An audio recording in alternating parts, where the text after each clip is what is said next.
तो शिव शिव कहने से पाप कट जाएंगे और आप पवित्र बन जाएंगे। जैसे कि आप अपने शरीर को शुद्ध करने के लिए साबुन लगाते हैं, शरीर का ध्यान रखते हैं, मालिश करते हैं, न जाने कौन कौन सी क्रीम लपेटते हैं, वैसे ही भगवान के शिव के नाम की क्रीम लपेट लो, शुद्ध बन जाओगे, पवित्र बन जाओगे, निर्मल बन जाओगे। जिसके जीवन में भगवान के शिव का नाम जप है, भक्ति है, उसे अन्यत्र और कुछ ये मेडिकल की जो केमिकल की जो क्रीम आती हैं, इनकी लगाने की आवश्यकता पड़ेगी ही नहीं। स्वतः उनके नाम का, उनके तप का प्रभाव से आपकी मुख पर, आपके शरीर पर दिव्य तेज प्रकाश फैल जाएगा। ये ऋषि मुनि इतनी तपस्या करते हैं, उनके मुखड़े पर इतना दिव्य तेज होता है, क्या वो कुछ साबुन लगाते हैं?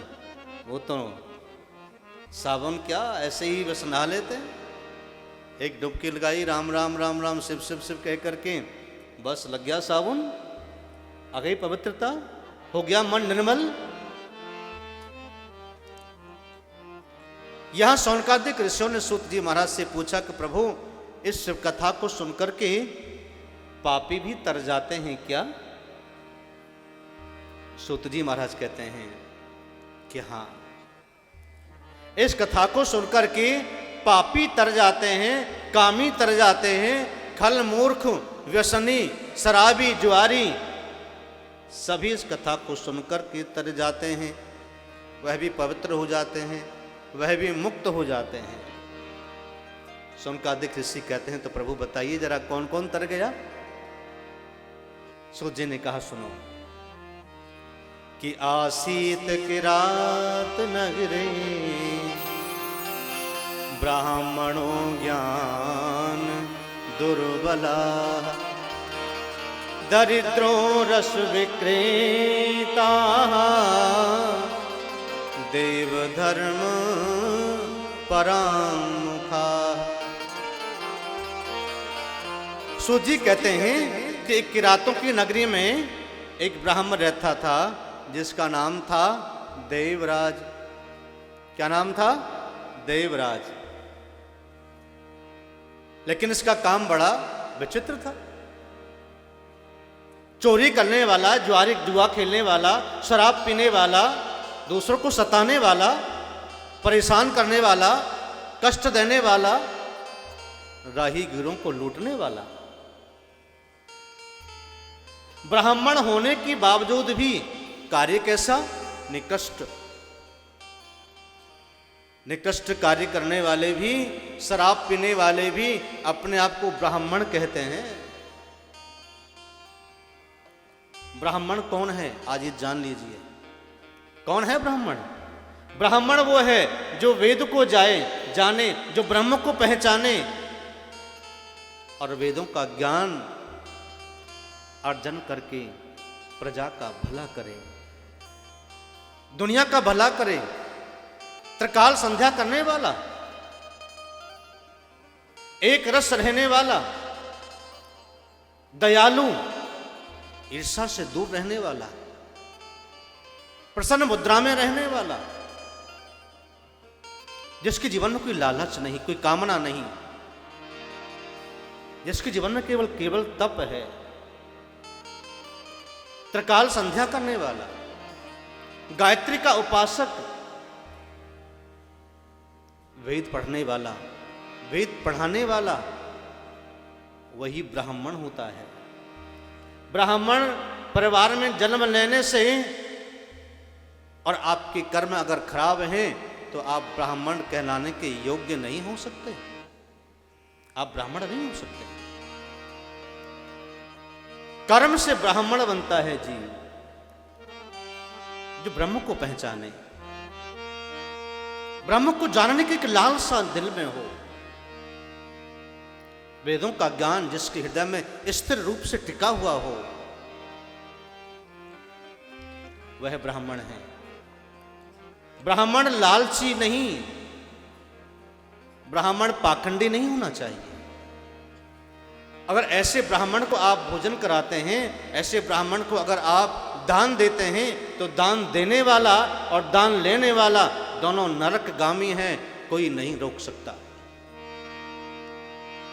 आपका ध्यान गलत जगह पर न लग जाए, ये ध्यान रखना। बहुत ब्राह्मण हैं ऐसे जो आपको झांसे में देख करके नाम के ब्राह्मण, ये दे दो, वो दे दो, ये करना है, वो करना है। मांगने वाला कभी ब्राह्मण नहीं हो सकता। ब्राह्मण स्वाभिमानी जरूर होता है, लेकिन मांगन से मरना भला। ब्राह्मण कभी मांगता नहीं। ब्राह्मण के पास तो स्वयं के पास वो वस्तु है जो देवता भी ब्राह्मणों का सम्मान करते हैं। राम भी ब्राह्मण का आदर करते हैं, कृष्ण भी राम का ब्राह्मण का आदर करते हैं, शिव भी ब्राह्मण का आदर करते हैं, सम्मान करते हैं। ब्राह्मण तो पूजनीय होता है सर्व जगत का। ब्राह्मणस्य जगत गुरु, जगत गुरु का अगर कोई है तो ब्रह्म को जानने वाला ब्राह्मण भी हो सकता है और अन्य जाति वाला नहीं। इसलिए आज के युग में पहचान करके ही व्यवहार करिए।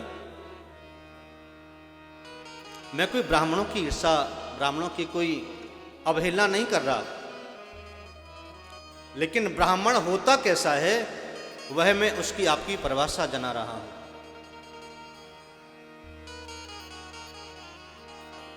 ब्राह्मण के अंदर तथ्य क्या है, ब्राह्मण के तत्व को जानिए। ये देवराज नाम का ब्राह्मण होने के बावजूद भी अपने कर्मों से गिर गया। मदिरापान ये महापाप में आता है। मदिरापान जो होता है ना, ये महापाप है जो कभी नहीं धुलता। अब रोज के रोज बोतल की बोतल छटका जाते हैं तो क्या वो पाप जाएगा? आप ये कहोगे जो गंगा जी में जाकर के शराब की बोतल को डुबा दो, उसे में ही तार दो, उसको हटा दो, तो वो शराब की बोतल ही कहलाई जाएगी, वो गंगाजल से धुली हुई बोतल नहीं कहलाई जाएगी। मन कितना मैला हो गया अशुभ कर्म से। गंगा जी में कथा सुनने से भी वो पवित्र नहीं हो सकता जल्दी।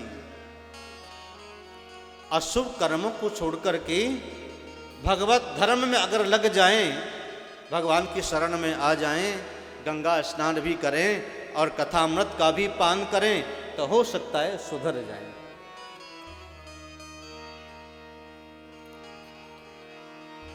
राम सुमरन करो तुम सुधर जाओगे,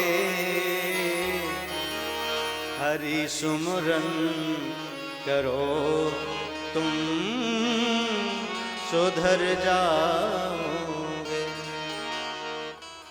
सुधरने का साधन कथा है, सुधरने का साधन भगवान की ये कथामृत का पान करने का ये प्याला है, इसे पियो बार बार बार बार। लेकिन सूत जी महाराज सौनकादिक ऋषियों से कहते हैं कि शिव कथा को सुनकर के पापी, खल और व्यसनी, शराबी, जुआरी भी तर जाता है, उसकी भी मुक्ति हो जाती है। एक बार ये देवराज इंद्र, देवराज जो ब्राह्मण है, यह घर से बाहर निकल गया, क्योंकि पाप व्यक्ति के मन को टिकने नहीं देते हैं। ये पाप व्यक्ति के मन को चलायमान रखते हैं, मन को चंचल बनाते हैं, दूसरों से झगड़ा कराते हैं, द्वेष करवाते हैं, लड़ाई करवाते हैं। कौन? पाप। और पाप का भी बाप कौन है? पाप का भी बाप है लोभ। जहां लोभ होता है वहीं पाप होता है। हाँ जी कि ना जी? बोलो, सही बात है। अगर मन में लोभ है तो पाप होगा, मन में लोभ नहीं है तो पाप नहीं होगा। तो पाप के बाप को मन में आने ही मत दो ना, तो पाप होगा क्यों? प्रेम से कहो ओम नमः शिवाय। सब्सक्राइब करें रामकृष्ण शास्त्री जी के YouTube चैनल को और हमारे वीडियोस को सबसे पहले देखने के लिए बेल आइकन को दबाना न भूलें।